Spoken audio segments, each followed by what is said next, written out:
and welcome back to Whiskey with the Werewolf Hunter.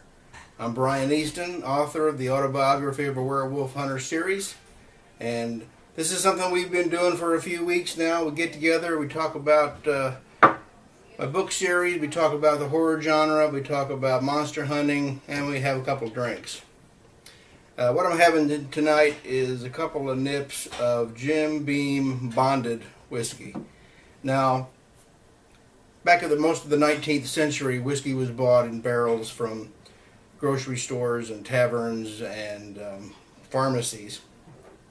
And you never were really sure what you were going to get. It was kind of a crapshoot. And you could get grain alcohol mixed with tobacco or iodine or even turpentine. And it was kind of dicey for whoever was drinking it. But the politicians of the day, well, they like to have a drink or two themselves. So they came up with a thing called the Bottled in Bond Act, which basically laid out some pretty clear specifications for the production of whiskey that you knew was going to be quality stuff.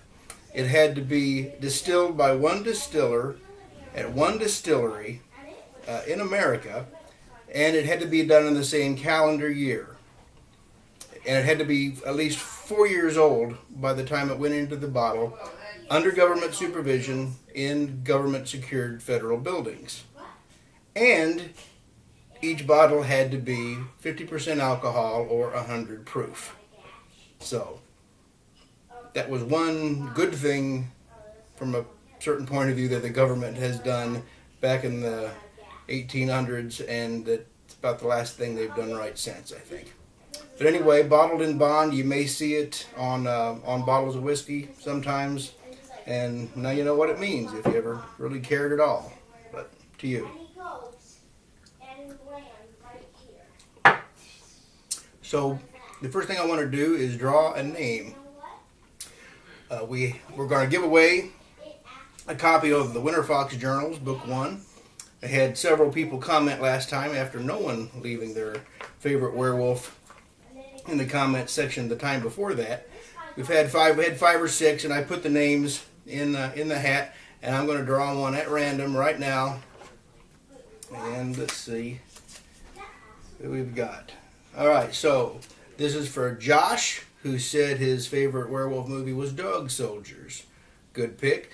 So Josh, send me a private message. Send me your address, how you'd like the book personalized, and I will get that right out to you. While I was creating the series, Autobiography of a Werewolf Hunter, the very first book I'm talking about, I decided that I wanted to write a world as close to our own as I could.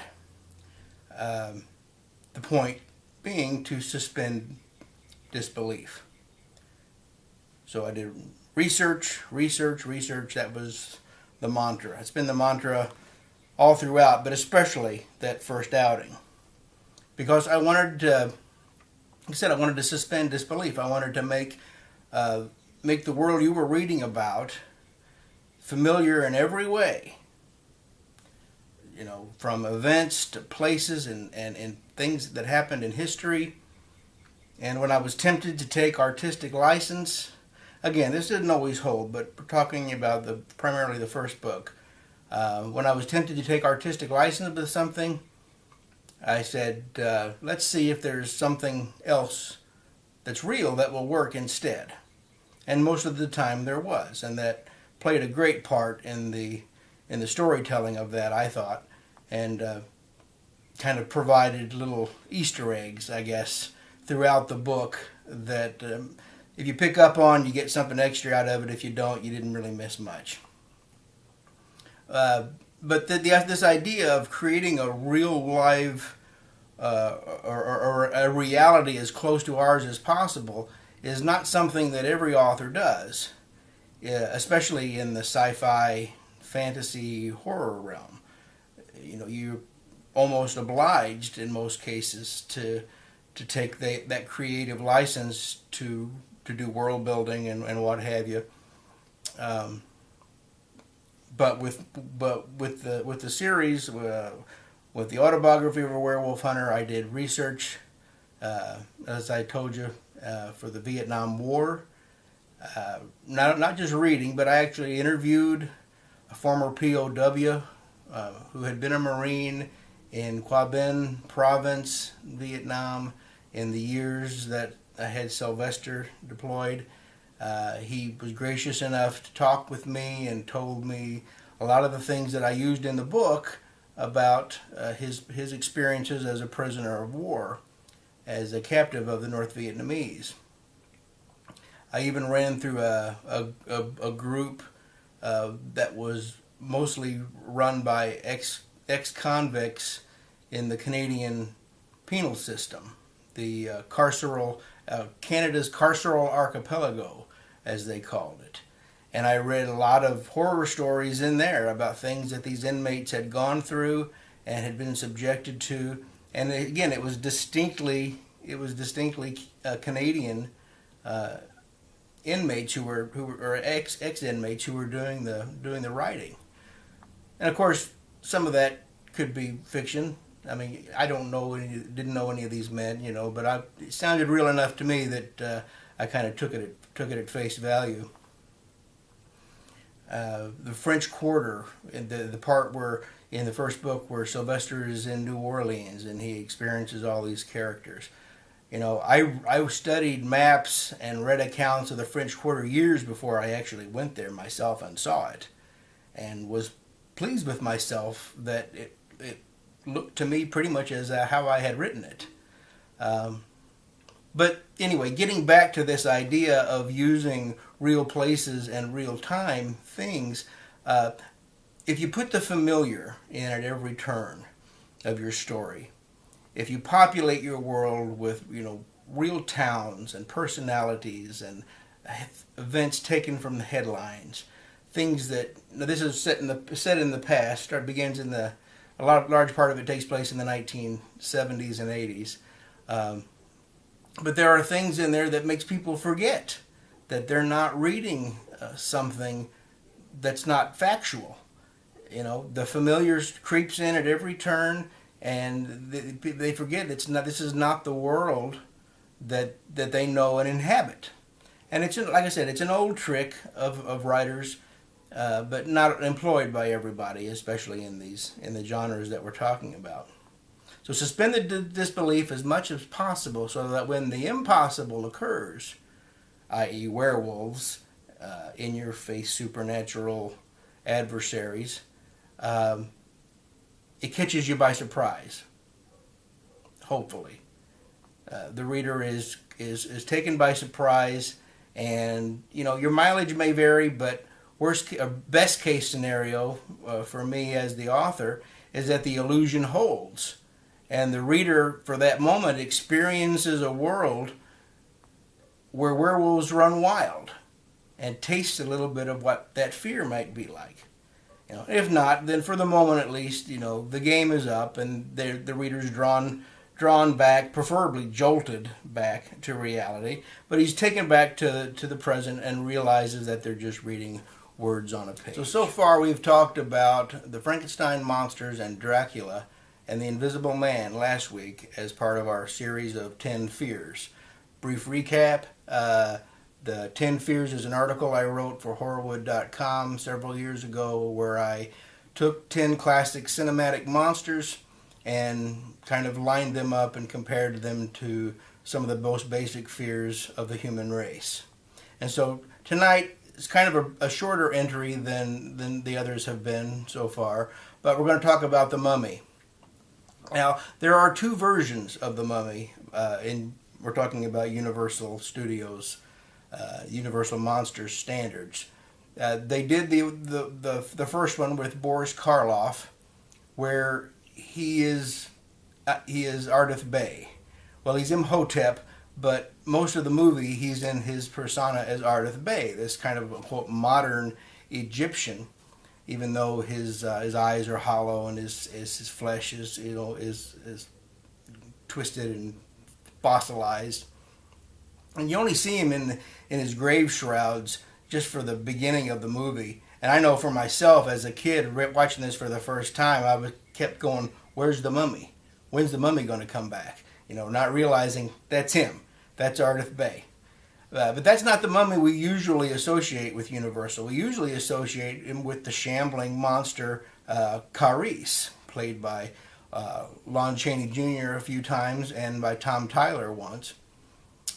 So you have in these two mummies, you have a kind of a dichotomy. You've got the wicked sorcerer on one hand, who is Ardith Bay, who is conniving and powerful, kind of almost Dracula-like.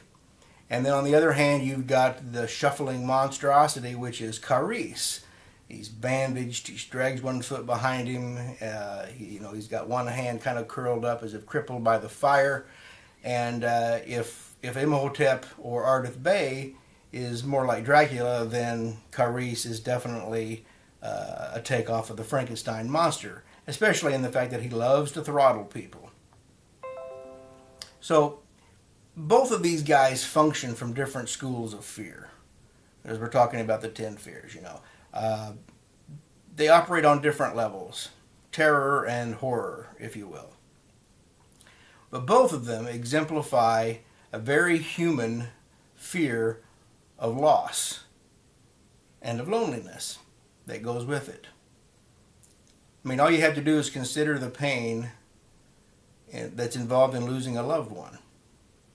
And we don't like to consider that because most of us have tasted that already. And, but the fact is we're going to taste it again. We can't help it. It's part of the human condition.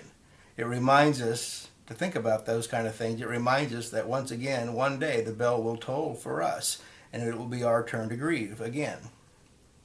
So to fear loss and to fear loneliness is a very human fear. It may be one of the most basic of human fears. grounded in an inescapable reality. And unfortunately for the mummy, immortality doesn't seem to be any cure for this, because both characters, whether we're talking about Ardith Bay or you're talking about Carice, they're both racked with loss of their ancient princess and are overcome by the loneliness, and that they're driven to do monstrous things. One of his own volition, which is Ardith Bay, he's kind of like he's operating on a level like Bram Stoker's Dracula did in the movie from the 90s. His love has been reincarnated, and he's going to stop at nothing from getting her back. Whereas Carice kind of serves, or he appears anyway, to serve as an instrument to his handlers to protect the tomb of his beloved princess.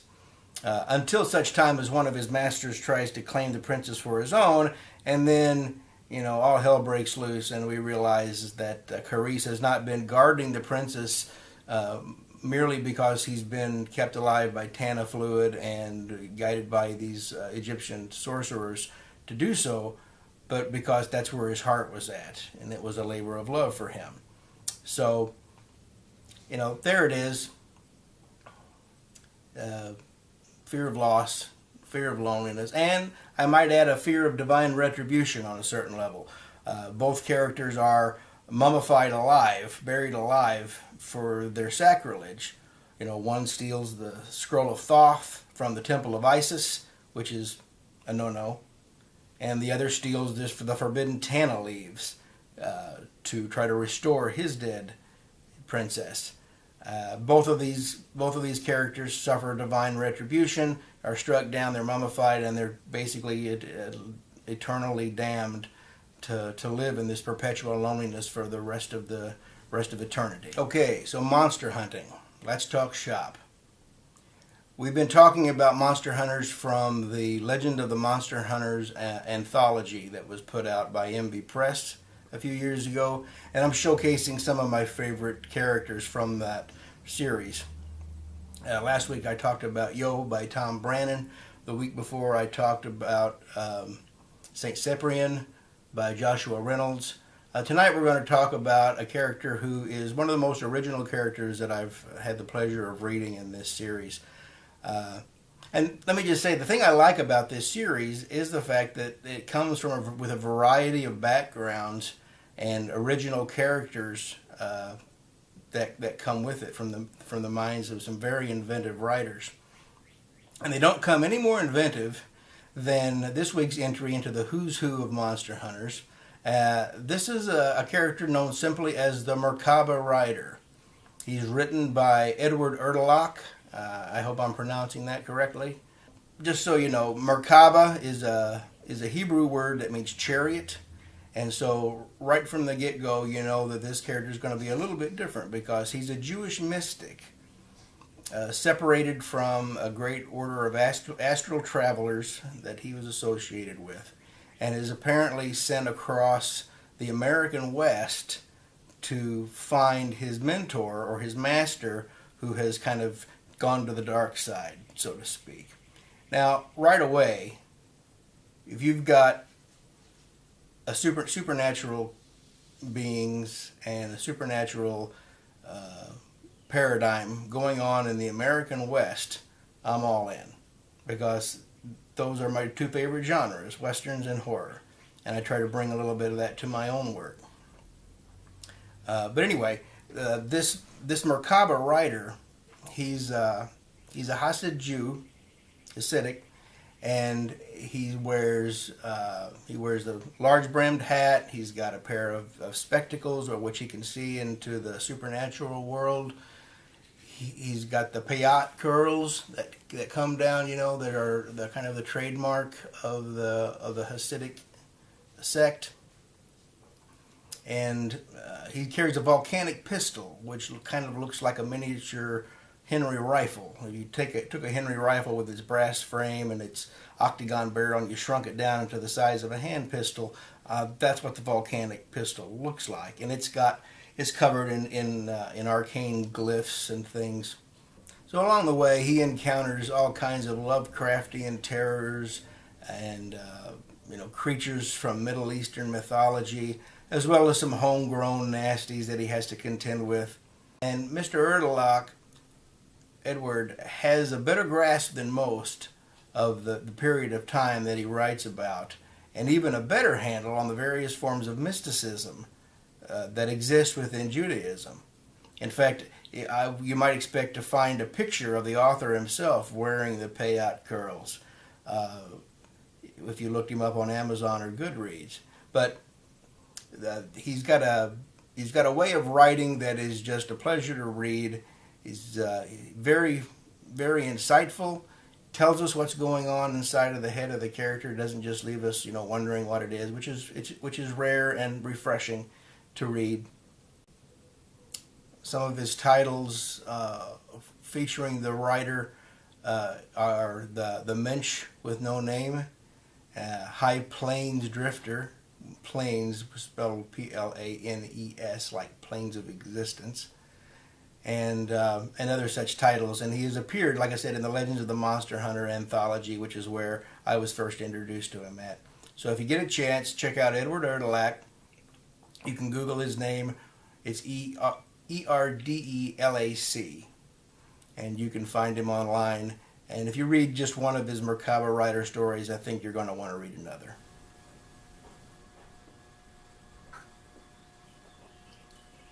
And that is every bit of 100 proof, too. That's going to do it for me for tonight for Whiskey with the Werewolf Hunter. Thanks for joining me. And remember, if you've got any questions, you got any topic you want me to explore on the show, drop me a line at brian@werewolfhunter.com. You can send me a message on Facebook or over YouTube. And be sure to visit us on the web at www.werewolfhunter.com.